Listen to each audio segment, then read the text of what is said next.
বন্ধুরা সবাই কেমন আছেন? আশা করি ভালো আছেন। আমিও ভালো আছি। আমি এখন বিরিয়ানি খাবো আজকে তেঁতুলের আচার দিয়া। তেঁতুলের আচার দিয়ে আমি বিরিয়ানি খাই। আমি আবার লেবু খেতে পারি না, লেবু খাইলে আমার আবার গ্যাস হয়। আপনাদেরকে সবাইকে তো দাওয়াত দিলাম, কেউই আসলেন না। তা কি করবো এখন, একা একা খাই। আজকে বিরিয়ানিটা অনেক মজা হয়েছে, খুবই মজা হয়েছে।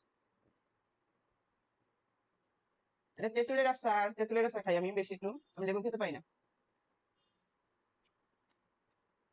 লেবু খেলে আমার গ্যাস হয় অনেক।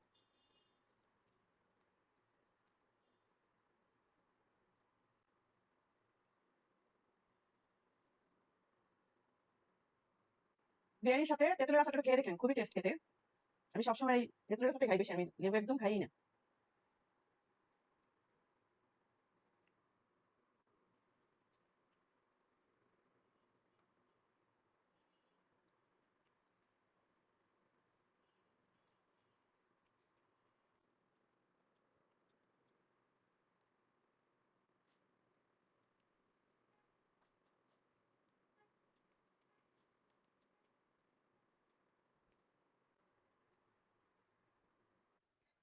খাবার শেষ, সবাই ভালো থাকবেন।